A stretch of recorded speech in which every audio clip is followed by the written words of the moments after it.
ચાલો મારા વાલા વિદ્યાર્થી મિત્રો, આજે આપણે ચર્ચા કરવા જઈ રહ્યા છીએ એક નવા ટોપિકની. પગથિયા નંબર 3 ની અંદર જે આજે જોવાનું છે તે ખરેખર ખૂબ જ ઉપયોગી અને અંગ્રેજી શીખવા માટે પાયાની જરૂરિયાત છે. આ જ જરૂરિયાત છે તેને આપણે શરૂઆત કરીએ. અને તે જે છે પગથિયા ત્રીજાની અંદર શું શીખવાનું હતું કે માલિકી દર્શાવતા શબ્દો જે છે જેને કહીએ છીએ રિલેટિવ એડજેક્ટિવ, સંબંધકો. બરાબર, તો તેની ચર્ચા કરીએ. ક્યાં કહે છે તો કે માય છે, યોર, હિઝ, હર, અવર અને ધેર. આ બધાની આપણે ચર્ચા કરવાની છે. બરાબર, તો જોઈએ કે કઈ રીતે આ વપરાય છે. અને ખાસ કે જો આપને કોઈ પણ પ્રકારની અંદર સમસ્યા થાય છે તો ચોક્કસથી આ વિડીયોના અંત સુધી જુઓ અને માનો કે કઈ રીતે ગુજરાતીમાંથી અંગ્રેજી વાક્ય રૂપાંતર થાય છે. બરાબર, ચાલો જુઓ. સૌપ્રથમ ચર્ચા કરીએ તો અહીંયા શું કીધું કે સ્ટેપ 3 એટલે કે પગથિયા નંબર 3 ની અંદર કયા કયા શબ્દો જે છે તે મુખ્ય છે અથવા તો કયા વપરાશે તેની ચર્ચા કરી છે. તો આપણને કીધું છે મારો, મારી અથવા મારો, તો એના માટે આવે છે માય. પછી તમારો, તમારી, તમારું, એના માટે આવે છે યોર. પછી તેનો, તો હીઝ, જો કે તેનો, તેની, તેનું એવું પણ થઈ શકે છે અહીંયા. પછી તેની એટલે કે અથવા તેણીની, તો અહીંયા હર, તેણી, તેની અથવા તેણી, આ રીતે. તો અહીંયા હર. અને અમારો, અમારી, અમારો, તેના માટે થાય છે અવર. તેમનો, તેમની અથવા તેમનું, તેના માટે થાય છે ધેર. તો આ દરેક શબ્દ જે છે તે જે તે સમયે કઈ રીતે વપરાય છે આપણે વિગતે જોઈએ અને તેની ચર્ચા કરીએ. આજે જે ગુજરાતી વાક્યો જે છે તેનું અંગ્રેજીનું રૂપાંતર આપણે કરવાના છીએ. તે એકદમ સિમ્પલ છે, સરળ છે અને મજેદાર છે. શા માટે તો કે જે જનરલ જીવનની અંદર આ પ્રકારના વાક્ય જે છે તે ખૂબ જ વપરાતા હોય છે. તો જ્યારે આપણે અંગ્રેજી બોલવાનો પ્રયત્ન કરીએ છીએ ત્યારે આ પ્રકારના વાક્ય અનાયાસે તમારી સામે આવવાના છે. તો તે જ વાક્ય જે છે તે કઈ રીતે બોલવું તેની આજે ચર્ચા કરીએ. પહેલું જ વાક્ય છે કે આ મારી પેન છે.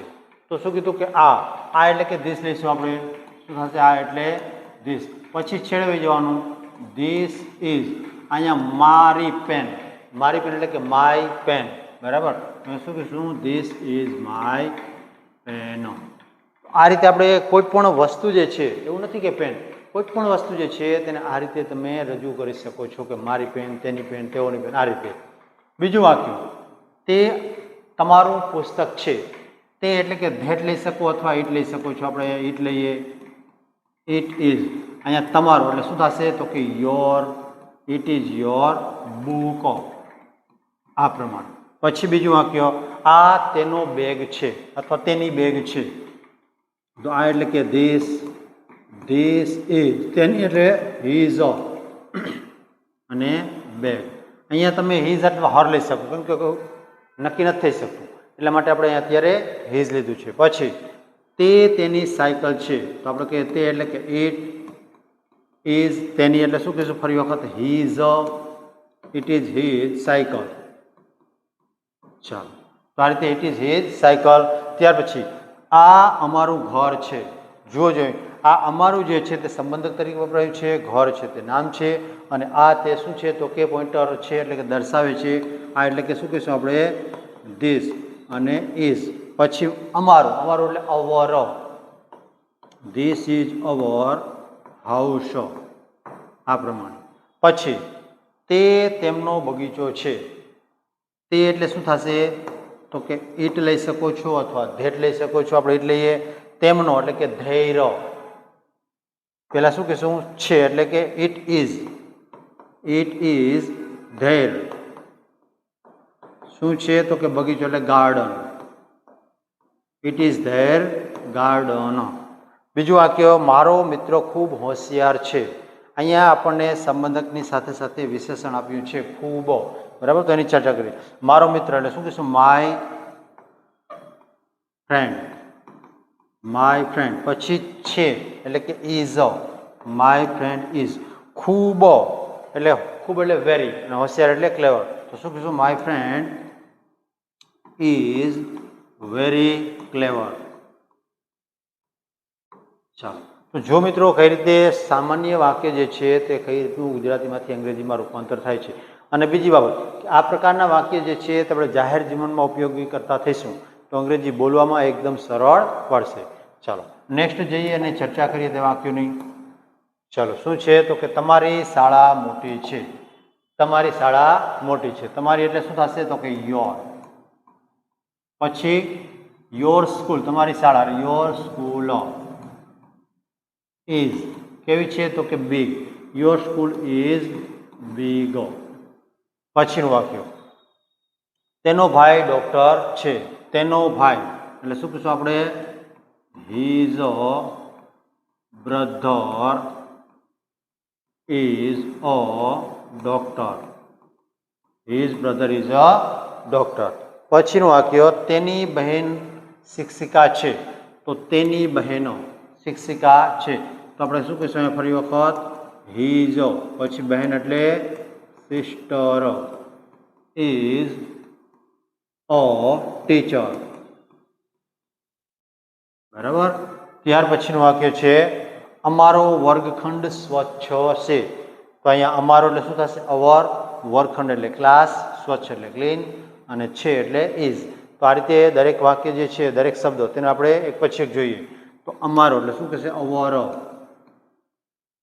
વર્ગખંડની વાત કરીએ છીએ, શું કહેશું, અવર ક્લાસ, અથવા તો અવર ક્લાસ રૂમ પણ આપણે લખી શકીએ. અવર ક્લાસ રૂમ ઇઝ એક જ છે, સ્વચ્છ એટલે clean, our classroom is clean. ચાલો, ત્યાર પછી, તેમનું ગામ સુંદર છે, તેમનું એટલે શું કહીશું, ધૈર, તો અહીંયા કહીશું આપણે ધૈર. ગામ એટલે શું તો કે વિલેજ, ધેર વિલેજ, પછી ઇઝ, ધેર વિલેજ ઇઝ કેવું છે તો આપણે કીધું સુંદર, સુંદર એટલે કેવું આપણે છે અહીંયા, બ્યુટીફુલ. ચાલો, આ બ્યુટીફુલ. પછીની ચર્ચા કરીએ તો, મારું નામ અશોક છે, મારું નામ, તો શું કહીશું અહીંયા, માય નેમ, એટલે કે અહીંયા માય નેમ ઇઝ શું કહીશું આપણે, અશોક. બરાબર. ચાલો, ત્યાર પછી, તમારો મોબાઈલ નવો છે, તો અહીંયા તમારો એટલે શું થશે તો કે યોર, તો આપણે કહીએ યોર મોબાઈલ, પછી ઇઝ અને નવો એટલે new, your mobile is new. જો મિત્રો આ રીતે જે વાક્ય જે છે એકદમ સરળતાથી અને સારી રીતે બનાવી શકાય છે. જુઓ તમે કે કઈ રીતે વાક્ય બને છે.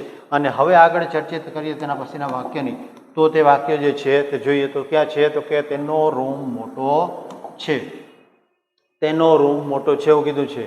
તો અહીંયા શું કીધું કે તેનો એટલે કે હિઝ રૂમ, પછી ઇઝ મોટો એટલે ફરી વખત big, his room is big.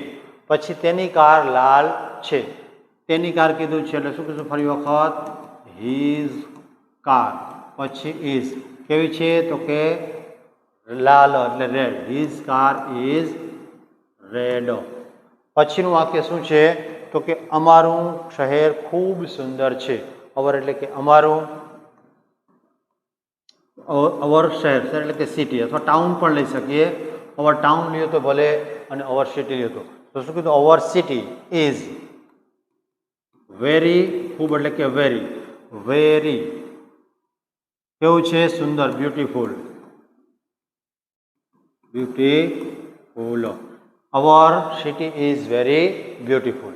પછી તેમના બાળકો ખુશ છે, તો અહીંયા તેમના એટલે કે શું કહીશું આપણે, ધૈર્ય, ધૈર, બાળકો કીધું છે તો શું કહીશું, children, there children, there children. પછી એની સાથે સહાયકારક ક્રિયા પછી શું હશે, આર, અને ખુશ એટલે કે happy, there children are happy, તેના બાળકો ખુશ છે. પછી મારી બહેન ઘરે છે, તો અહીંયા મારી બહેન તો શું કહીશું આપણે, માય સિસ્ટર ઇઝ ક્યાં છે તો કે ઘરે એટલે કે એટ હોમ, એટ હોમ. ચાલો, તમારો મિત્ર બગીચામાં છે, તો શું કીધું તમારો એટલે કે યોર, યોર મિત્ર એટલે કે ફ્રેન્ડ, યોર ફ્રેન્ડ ઇઝ ક્યાં છે તો કે in the garden, in the garden. ચાલો, તો જોઈએ કે આ રીતે દરેક વાક્ય જે છે તેને કઈ રીતે અંગ્રેજી બનાવવામાં આવે છે. આપણે સરસ મજાની રીતે આ વાક્યો જે છે તેને પ્રેક્ટિસ કરો અને જ્યાં જ્યાં જરૂર પડે ત્યાં કોમેન્ટની અંદર મને કોમેન્ટ આપતા રહ્યો, આપને ચોક્કસથી પ્રત્યુત્તર આપવામાં આવશે. ચાલો, હજી સુધી તમને જો આ પ્રકારના વાક્યની અંદર કોઈ પણ સમસ્યા થાય છે તો ચોક્કસથી મને જણાવશો. આપણે આનાથી પણ કોઈ અલગ રસ્તો શોધી અને તેનો અંગ્રેજી કરવાનો પ્રયત્ન કરીશું. ચાલો, ઓકે.